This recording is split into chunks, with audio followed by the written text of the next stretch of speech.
As a child, was fascinated with Antarctica and always heard about Scott of the Antarctic, and the other players and the other explorers were never really mentioned, certainly not here in the South African context. And then when I became a teenager and started to do more reading about it, I learned that there were a lot of other famous explorers involved in these great races for the South and the North Pole, the Northwest Passage, and so forth. And I became more and more obsessed with this great white continent to the south of us and really wanted to try and go there. And I realized that to go there as a fare-paying passenger would be out of the question. It was just far too expensive. Now, given our last interview, you will know that my background really and much of my adult life has been devoted to the Anglo-Zulu War and the battlefields of Isandlwana and Rorke's Drift. And when I was planning to move on and do more besides the Anglo-Zulu War, I thought, what am I going to do next? And the obvious line of expansion was to get into Antarctic storytelling because all the centenaries were coming up. 2011 was the centenary of Roald Amundsen getting to the South Pole.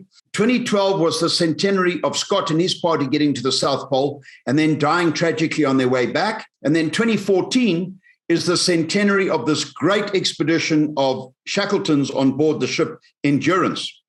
So I started to actively study these men and the stories in detail in 2008. And I was lucky enough to go down to Antarctica on board of a Ilyushin Russian jet on the 14th of December, 2011, which was the centenary of Amundsen getting to the South Pole, to share a story about the race between Amundsen and Scott.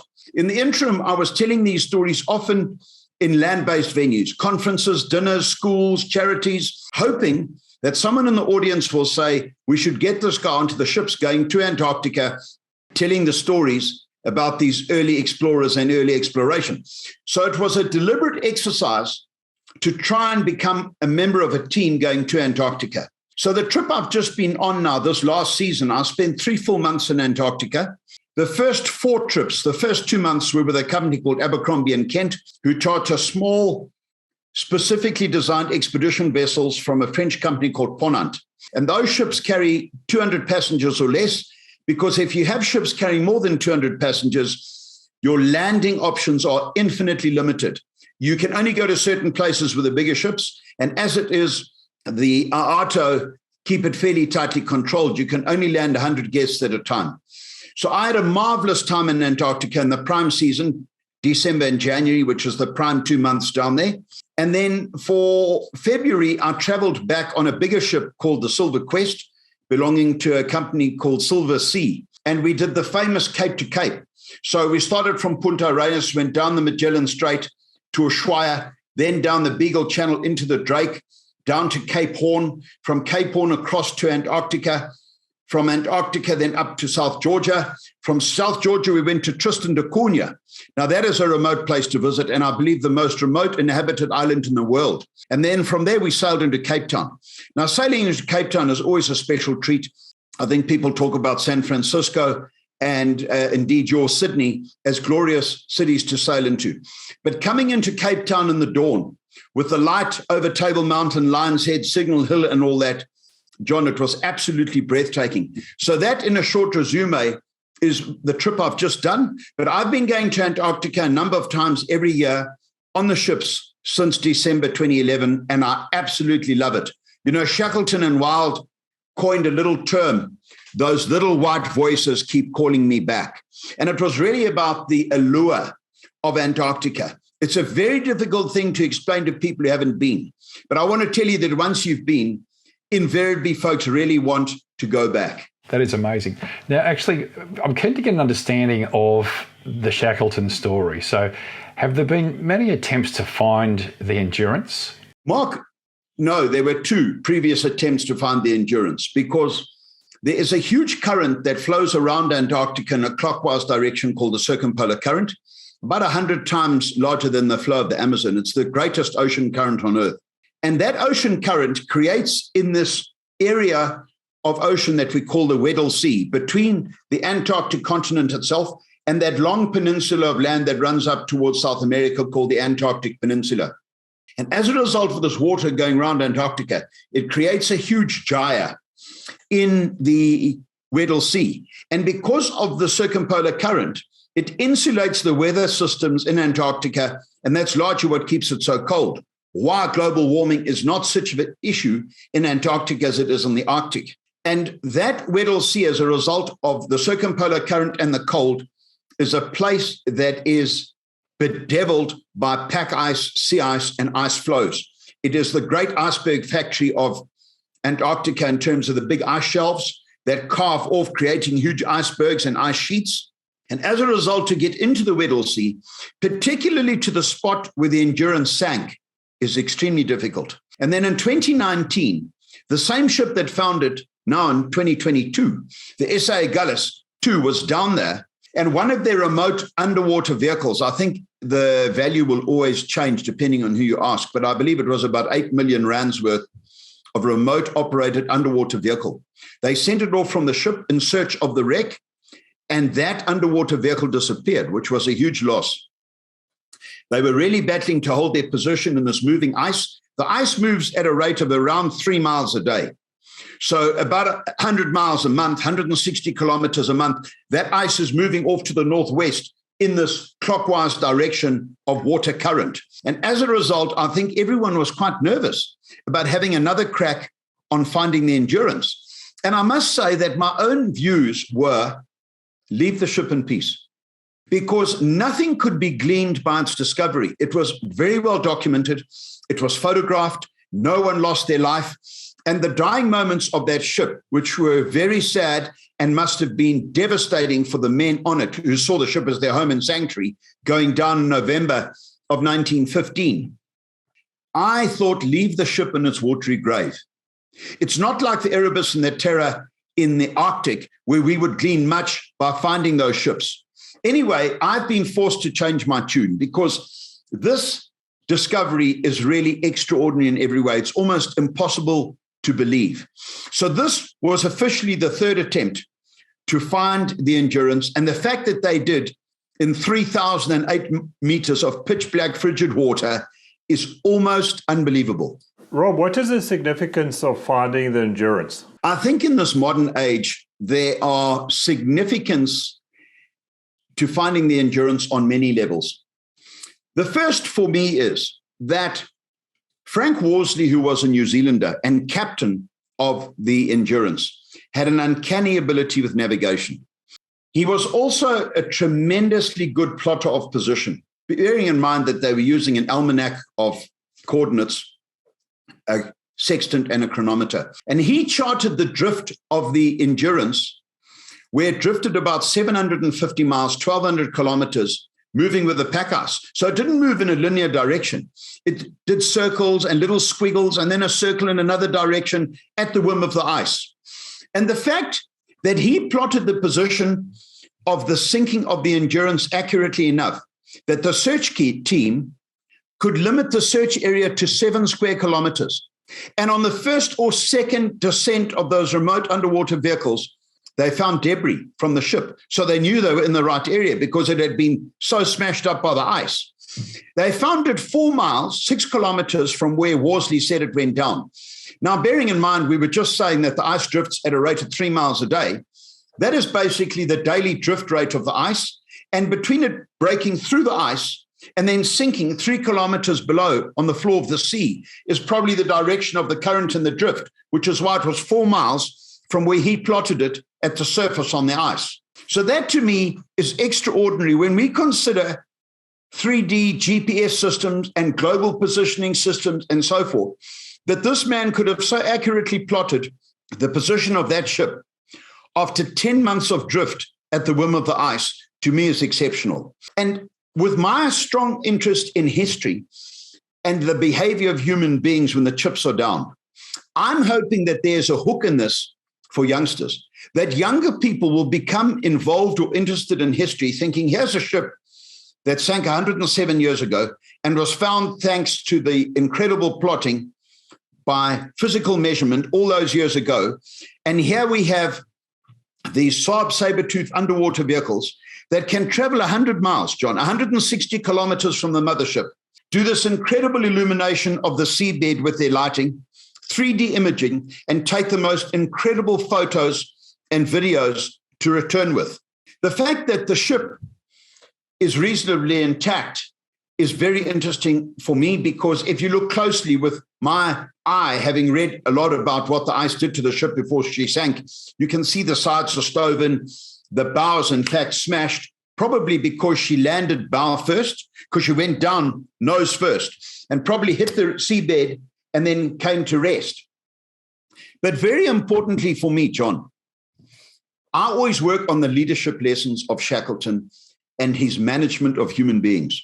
And now, as the world opens up and loosens up at the end of COVID and these extremely challenging 2 years we've had, a term that I've only just come to hear, I knew nothing about it previously, about the Great Resignation. How people are changing their approach to the work situation, the office situation, and their work scenario is changing completely, largely on account of COVID and its effect on us. And I am busy relating Shackleton's man management and leadership strategy of 100 years ago with what is going on today. What would Shackleton have thought of it? What would young people today have thought of setting off, unsure even of a safe return? No contact with the outside world whilst they were away. No contact even with the other ship that was sent across to New Zealand to lay the food and fuel depots from the Ross Sea towards the South Pole. So the significances for me in all this are multi-layered and on many different levels. And the fact that they found the ship on the centenary of Shackleton's burial, to me, beggars belief. You must understand, he died January of 1922. His body was embalmed and prepared for a journey back to England. And when the ship and the body got to Buenos Aires and they sent a telegram to his wife, Emily Dornan, in England, she said Antarctica always was his mistress, bury him there. So the ship was turned around and returned to South Georgia. The men were regathered and they had this burial in the main cemetery at Grytviken, which is the main whaling station on South Georgia, on the 5th of March of 1922. And on the 5th of March of 2022, 107 years after the sinking of the ship and 100 years to the day of his burial, they found it. And to me, who loves linking numbers and coincidences and dates and centenaries and all that, John, for me, the significances of all this, I can go on and on. I think it is a quite extraordinary piece of history in the making here. It's fascinating, the attraction of Antarctica. It really is still to many, it's still the last frontier, because it is such a remote location and such an unforgiving environment. But yet, what you describe, Rob, it's majestic, and it just calls you because of that untouched beauty and the uniqueness of the continent, because it's a continent, it's different to the Arctic. So I'm keen to get an understanding of comparing Shackleton and Endurance. You mentioned before Erebus and the Terror in the Arctic. How do you compare the two, and what are the differences? There are significant differences in that Shackleton came from a merchant navy background. He was far more egalitarian, one of the boys. He was a man who was never threatened by resource, experience, station in life, who or what you were. And he wanted everyone around him to become the best version of themselves. And he helped his able-bodied seamen with reading of books and poetry and so forth. John Franklin was a man who came from a Royal Naval background. So you have this very striated, dictatorial, hierarchical level of leadership and organization within the Royal Navy. Franklin took 2 ships to the Arctic to try and find a way through the fabled Northwest Passage, the Erebus and the Terror, which were wooden and ice strengthened, and they were officially made really as bomb carriers. So they had modified them for this Arctic expedition and felt that they were incredibly well suited to the task and the challenges that lay ahead. Bearing in mind that Franklin at the time was 59. You know, the Royal Navy, when it was suggested that Franklin need the expedition, the man who was in charge of the Royal Navy at the time said, good God, the man's 60 years of age. And Franklin said, no, I'm not, I'm 59. Well, anyway, in my opinion, he was well past his prime. If you look at pictures of him, rather short, somewhat dumpy, and in my opinion, well past his prime. And he had enormous challenges, health challenges, with the vagaries of the trips he'd done previously in the Arctic, trying to find his way up the Great Fish River, the Back River, the Northwest Passage. And out of it came that incredible book, The Man Who Ate His Boots, because they ended up boiling leather belts and leather boots, trying to make a broth to keep the men alive. He had spent time as the commissioner and governor of Van Diemen's Land, Tasmania, which at the time really was a penal colony.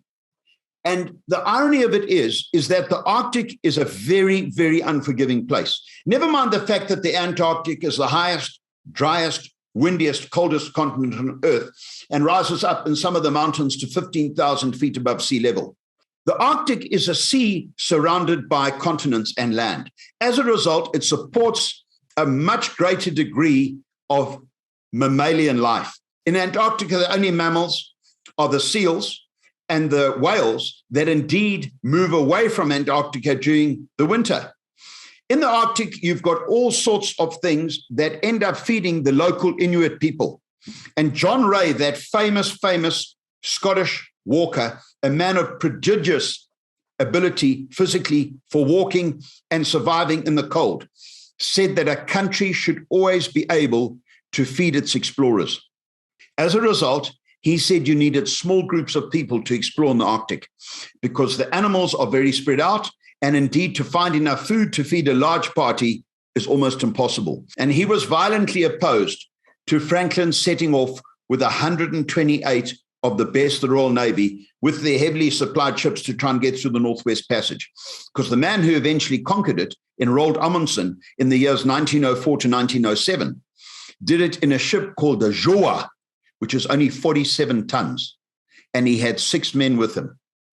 129 men on the Erebus and the Terror was far too big an expedition to think they were going to survive in the Arctic unless they stayed on the ships. But the ships were too big, with too deep a draft to find their way through the Northwest Passage. And you have this complete dichotomy in leadership styles between Shackleton, who really was one of the team and one of the boys, and Franklin, who set himself apart. Ironically, Franklin was one of the first to perish in the Northwest Passage. So the leadership devolved down to men beneath him, particularly to a man called Crozier, an Irishman, who was an exceptionally good leader of men and placed in the most difficult of circumstances in the Arctic. But we could actually do a dissertation on the differences of leadership style, of the men, and of the expeditions and their respective outcomes between the Erebus and the Terror and the Arctic, the Northwest Passage, admittedly 70 years earlier, and Shackleton and the Endurance down in the Antarctic. And I fear that I might have given a rather flowery, not very concise answer, but I hope that you can see it is a very, very wide subject, this issue of leadership and how they approached it. Now, Rob, for us, when you look back at all the photographs and from Shackleton, what's very interesting for us living in Australia is Frank Hurley, the photographer. Can you tell us more about Frank and what his role was, and also about the captain, the New Zealand captain, Frank Worsley? Well, look, Frank Hurley is a very, very interesting guy. His name was Francis Hurley, but they all called him Frank. He was very opinionated to the point that they called him the Prince. If you look at photographs of Frank Hurley, he was a pretty powerfully built man. And what is very interesting to note in the photographs are the size and the strength of his hands. And the point that I'm making here, John, it's always interesting for me how destiny plays its role in our lives. Frank Hurley, as a younger man, had considerable experience as a tinsmith before he realized his great passion for videography and photography. And Shackleton had taken him on with a promise of great reward financially from various editions of papers and books after the expedition. And Frank Hurley really went along to build up an enormous collection of magnificent photographs of the expedition.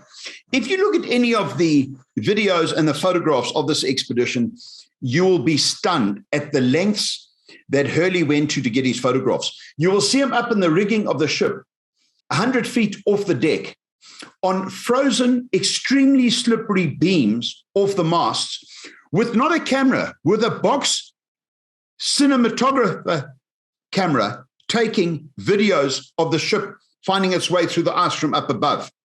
His midwinter shot is famous. It was taken on the 21st of June of 1915 with a ship trapped in the ice, where he used 20 or 25 flashlights to illuminate the ship. It's the most haunting image with the rime and the frost in the rigging.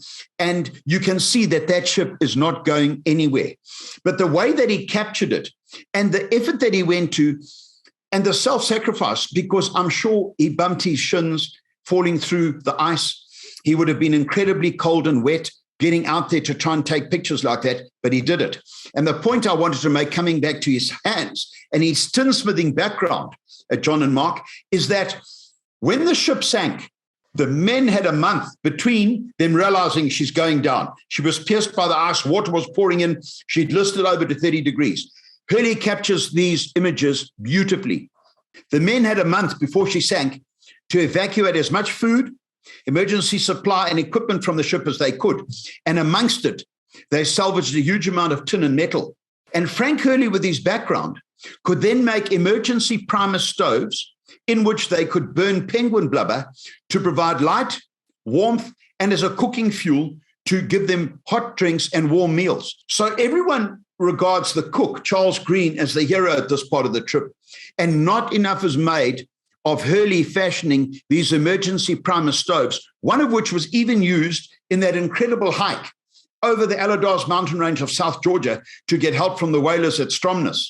Now, Worsley, if you look at Worsley's background, he, in my opinion, was a bit of a vagabond. He traveled extensively. He said that he was walking down Burlington Street in London, imagining that icebergs were sailing past him. So just that comment alone gives me an impression of a man with a great imagination. And he saw the advert for Shackleton's expedition and looking for men, and he came in largely with his sailing background as captain of the vessel and as chief navigator. Thank heavens they employed him, because Shackleton said, when we sailed in the lifeboat, the James Caird, from Elephant Island to South Georgia to try and get help, if we had missed that pinprick in the Southern Ocean by 3 miles, east or west, we would not have been able to get back to the island on account of wind and current. And Worsley on that trip saw the sun 3 times, 14 days in a heaving ocean.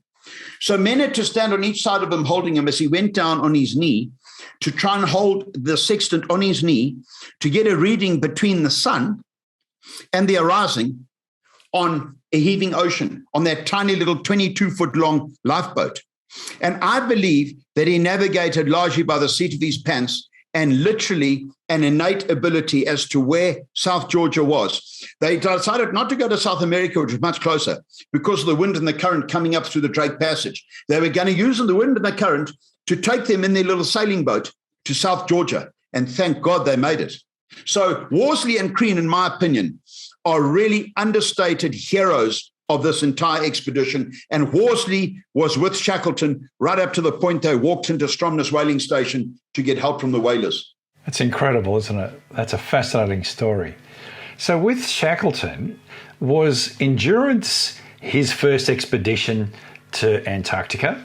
Now, Mark, I'm very glad you raised that question, because this is fascinating. The bottom line is, because the Endurance expedition is so famous, and of course now made even more famous by the discovery of the ship, everyone thinks that was Shackleton's trip to Antarctica. And they forget that these trips to Antarctica are not really made possible without considerable experience. So Shackleton first went to the Antarctica. His first expedition was on a ship called the Discovery, with Robert Falcon Scott in charge, a Royal Naval background, dictatorial, the ship and the hut divided by a line of packing cases. The officers ate and slept on one side of that line, the rest ate and slept on the other. And on that expedition, Scott decided to take 2 men linked together in traces, pulling a sled to try and get to the South Pole. They were beleaguered by very bad weather, woefully inadequate clothing, and a woefully inadequate diet.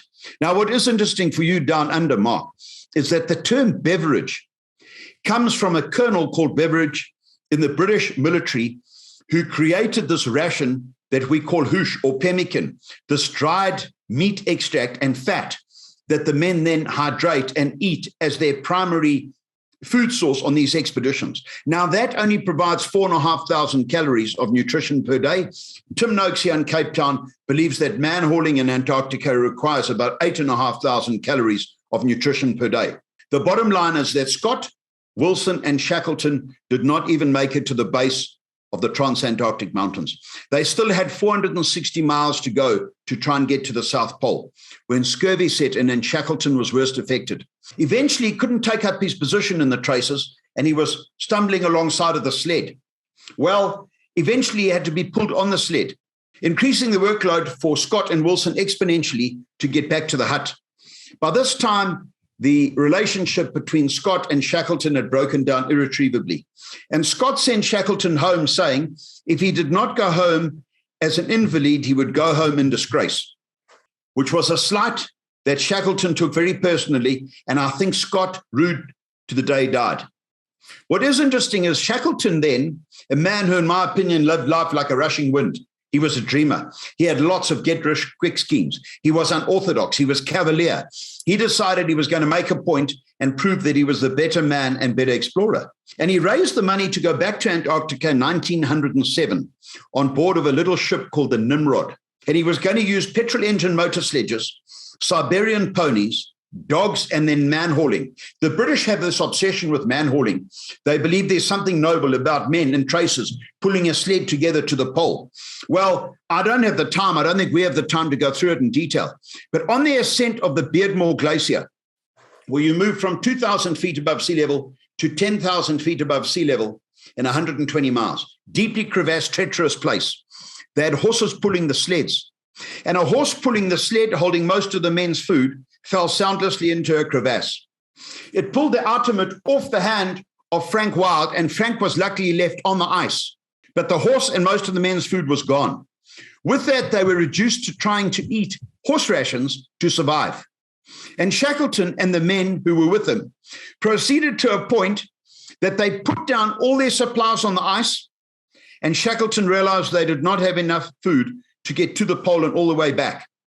So they made a dash with literally a day pack each. No tent, no sled, no emergency supplies to get within 100 miles of the pole. Bearing in mind, they'd 880 miles from the hut to the pole. They've got 97 miles from the pole, Mark. I bet they felt they could have spat to the pole. When Shackleton put the Union flag on the ice, he wrote later to his wife that he figured she would prefer a live donkey to a dead lion. And he made his way back safely with the men to the hut at Cape Royds. The captain of the ship, with a bad storm coming in, had left 24 hours early. Oh, no. And Shackleton and his friend Wild pulled cladding off the outside of the magnetic hut, which was built only of wood, so you don't have any metal interfering with the delicate instruments, to build a fire to attract attention. And I think that Shackleton had a deep intuitive relationship with these men. And one of them sensed they might have got back to the hut, and he climbed up to the crow's nest and he saw the smoke and insisted that Captain Davis take the Nimrod back to the hut to collect Shackleton and Wild. But their colleagues, Marshall and Adams, who were younger, were 30 miles away, overcome with dysentery, having eaten horse meat that had gone off on exposure to light and sun. And Shackleton, in his emaciated, dysentery-ridden state, led your Douglas Mawson, your famous geologist Douglas Mawson, who was as tough as they come, out with a team of dogs onto the ice to collect Marshall and Adams, back to the hut, onto the ship, and away they go. And there's a little sidebar story to this, because when they went to Antarctica in 1907, Shackleton took 25 cases of McKinley's Old Highland Malt whiskey from Glenmore near Inverness in Scotland. And one case of whiskey was stashed beneath the hut. We don't know by whom or for what reason. Was it for a celebration if they made it to the pole? Was it as a private stash for people who had a need to drink if the main supply ran out? We'll never know. But in their hasty departure from the hut, the case of whiskey was left beneath the hut. And this is where the coincidence come in again, Mark, because 100 years later to the year, in 2007, the Antarctic Heritage Trust lifted the floorboards of the hut to restore them. And they saw in the ice beneath the hut a case of frozen whiskey. Greatest liquor find of the last century.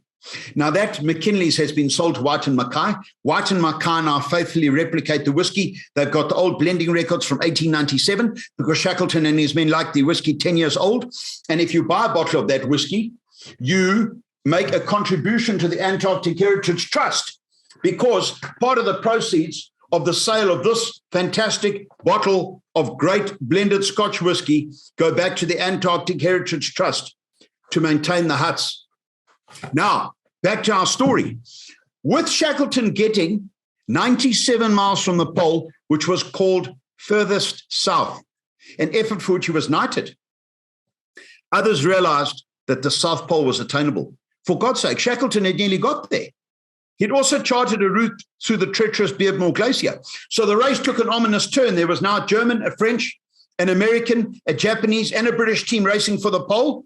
And coming in from the left field, which the British didn't feel was cricket, came the Norwegians with their commander, Roald Amundsen, and the dogs. Now, we know the outcome of that race, but that race was spurred on largely by Shackleton getting further south on his second expedition. So when Shackleton found that the pole had been discovered by Amundsen and Scott, he thought, what was the last great geographic prize left for humankind? And his unorthodox cavalier mind, remember the dreamer who lived life like a rushing wind, thought the next great geographic prize was a crossing of Antarctica. From west to east, across the continent, via the South Pole. We'll send a ship to New Zealand, into the Ross Sea, to set up food and fuel depots out across the ice towards the pole. And I'll take charge of the others from the west, South America, South Georgia, into the Weddell Sea that we've been discussing in some detail here. Set up a base and take off across the continent with the dogs. It was Herculean. I'm being polite. The more objective amongst us would say it was an absolutely impossible attempt to think he was going to cross 1,800 miles, 3,000 kilometers, much of it uncharted, and pick up the food and fuel depots and exit via the Ross Sea. And it was that created the Endurance story. Now, the Endurance story is fascinating because that ship was built in 1902 at Sandefjord in Norway and was considered the finest ice-strengthened vessel of its sort in the world at the time. Do you know that across the keel, crisscrossing, there were 4-foot square beams to stop her sides being pinched or crushed by ice? But she was born and made, christened with the name Polaris. But Shackleton's family motto was, through endurance we conquer. So he changed the name of Polaris to Endurance. And people who sail tell me it's poor form to change the name of a sailing vessel. And perhaps it was a portent of things to come. So we all talk about the Endurance. That was Shackleton's new name because of his family motto. That ship was christened and built as the Polaris. And that is the ship we're talking about now, found on the floor of the Weddell Sea. Yeah, it's amazing. A very interesting story, Rob. To continue with Mark's wonderful question, John, the Endurance was Shackleton's third expedition to Antarctica. He then went back on a fourth expedition on a ship called the Quest. And would you believe that many of the men who'd been with him on the Endurance joined him? No post-traumatic stress, no suicides, no murders, no cannibalism. Nobody had gone off their rocker.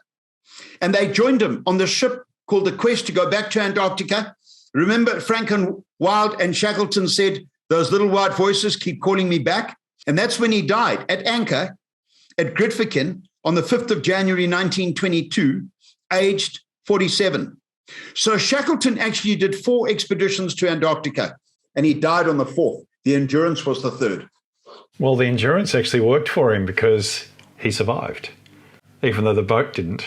Absolutely. They didn't lose a man on that side of the continent. Sadly, the Aurora on the New Zealand side lost 3 men, including its captain. And that is a totally separate story. So when people say Shackleton never lost a man, they're referring only to Shackleton's side of the continent and his side of the story. On the other side, the Ross Sea side, which is a treacherous place, the men did not fare as well. Their ship even broke its mooring lines and sailed off into the ocean between Antarctica and New Zealand, was rescued by another ship, towed back to New Zealand, and eventually brought back to Antarctica.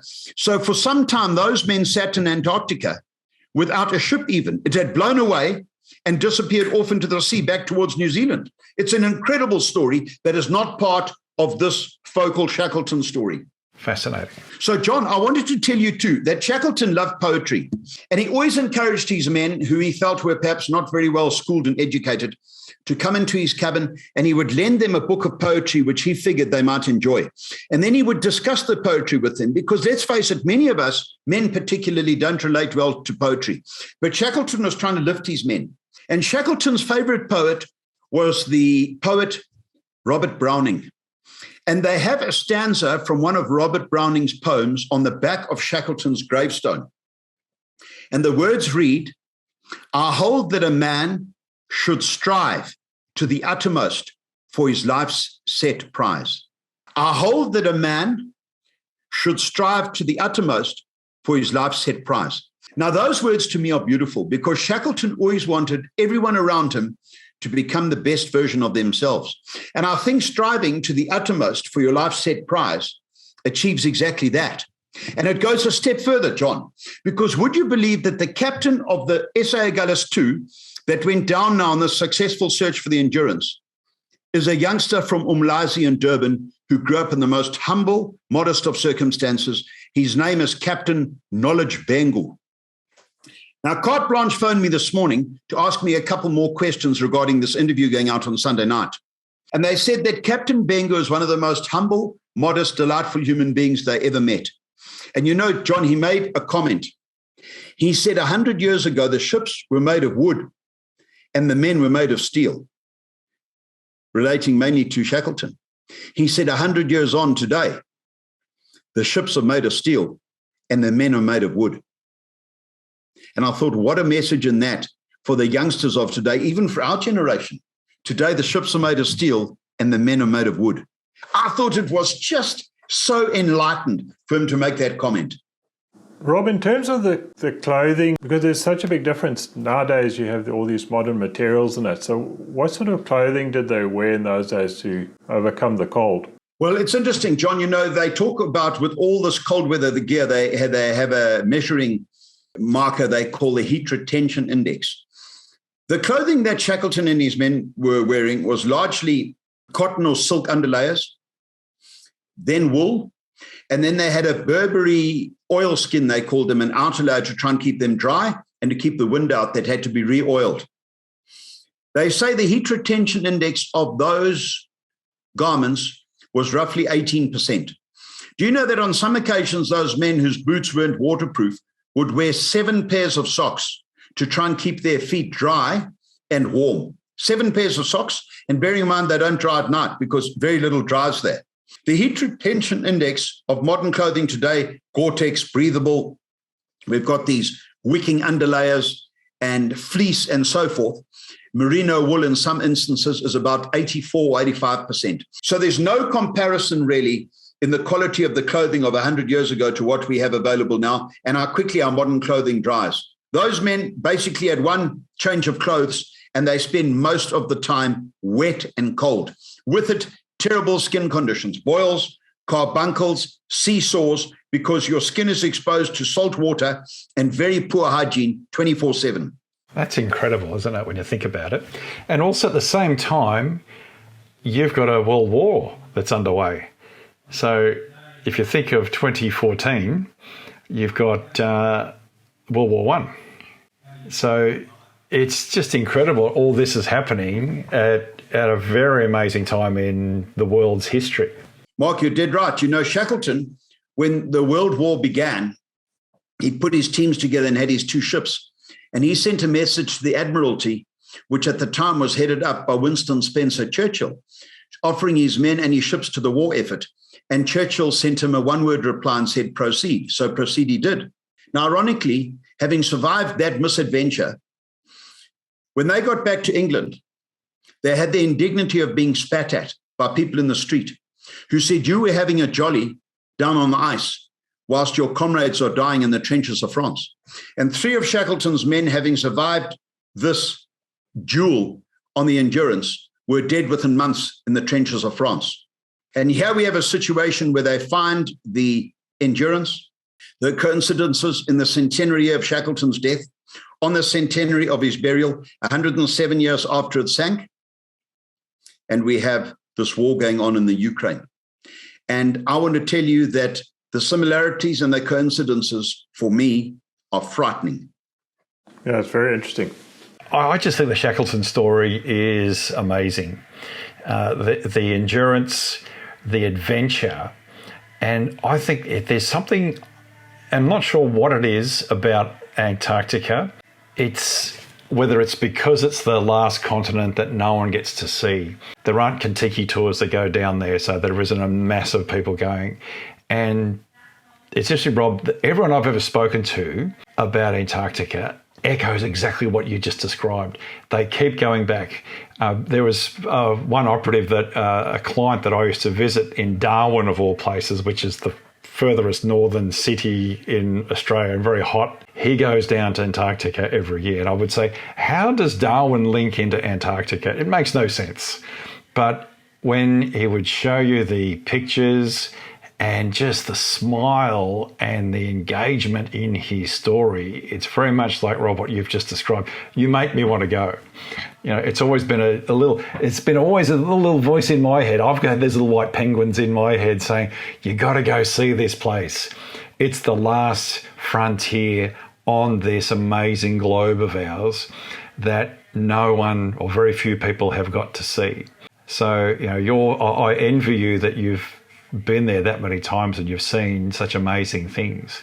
I've only just been a student of Antarctica, but the allure and just you telling the story makes me want to do more research and find out more about all those intricacies of the Shackleton story, because we've seen the movie, we've heard information, but you've given us snippets of just life and even just emotions and just what he was thinking that make you open your mind again and think, oh my God. And especially when you compare it to the modern era, like John's question about the clothing, what you just said about wearing, 8 pairs of socks and they're being wet for months. You get one fresh change, that's it, and then you're cold and wet. And just how the pain would have been intense, but overcoming that pain, there would have been more elation being where they're at and seeing what they're seeing and knowing that there's no one else here.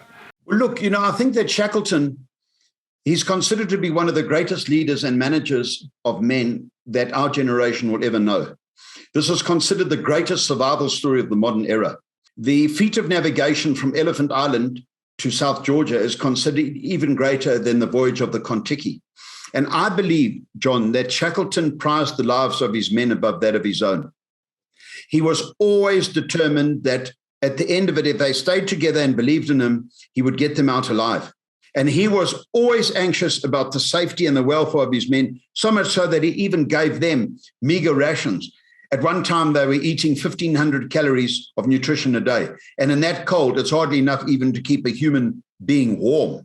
But the lives of his men mattered more to him than his own life. And I think ultimately it's why he died as young as he did, was this, he said there, leadership has many penalties, and one of the greatest is that of loneliness, and particularly those times where you've got to make difficult decisions.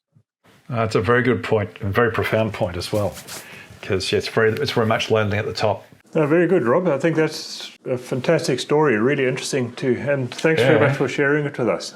Well, look, John, you're most welcome. Chatting with you and Mark is always a pleasure. Rob, you've reinvigorated my desire to go to Antarctica. Brilliant, Mark. I'm delighted. Get down there sometime. It's not all that far from Australia. If you look south, it's not very far. But it's got to be November, December. November, December, January are the prime months to be there. The middle of our southern summer. The youngsters amongst us who I think are incredibly privileged to be down here in their teens. Others who might have waited until they're north of 70 and to get down here for the first time. But I'd like to propose a toast to all of you to good health, happiness, and to this being a very memorable part of your life's journey. To the future. Whoa.